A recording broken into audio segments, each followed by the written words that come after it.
Maharashtra today 24 news सत्य परिस्थितीचा सविस्तर आढावा। आम आदमी पार्टीचे राघव चड्डा भाजपात दाखल। आम आदमी पार्टीच्या कार्यकर्त्यांनी चड्डाच्या घराबाहेर गद्दारचे नारे देत केले आंदोलन। आम आदमी पार्टीचे एपी राज्यसभेतील खासदार राघव चड्डा यांनी पक्षाला सोडचिठ्ठी देऊन भाजपात सामील होण्याच्या निर्णयाचा निषेध करण्यासाठी आप कार्यकर्त्यांनी त्यांच्या घराबाहेर आंदोलन केले आहे।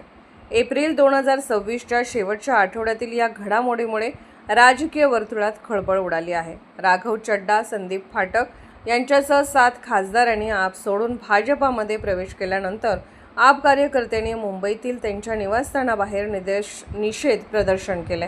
आंदोलनकर्त्यांनी चड्डा आणि इतर खासदारांना गद्दार म्हटले आणि पंजाबचे गद्दार अशी घोषणाबाजी केली। तसेच हे पंजाबच्या जनतेशी विश्वासघात असल्याचे आरोप केले।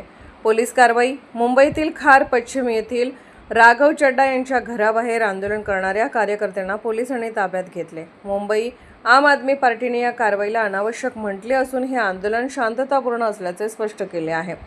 हे आंदोलन केवळ मुंबईतच नाही तर पंजाबमध्येही लुधियाना आणि जालंधर सारख्या ठिकाणी झाले, जिथे कार्यकर्त्यांनी खासदारांच्या घराच्या भिंतीवर गद्दार असे लिहून निषेध नोंदवला। राघव चड्डा यांनी आपची विचारधारा बदलल्याचा आरोप करत भाजपात जाण्याचा निर्णय घेतला। त्यानंतर आप कार्यकर्त्याचा हा राग रस्त्यावर आला आहे। महाराष्ट्र टुडे मराठीसाठी ब्युरो रिपोर्ट, मुंबई। आजच महाराष्ट्र टुडे 24 न्यूजला सबस्क्राईब करा आणि सत्य परिस्थितीचा सविस्तर आढावा पहा।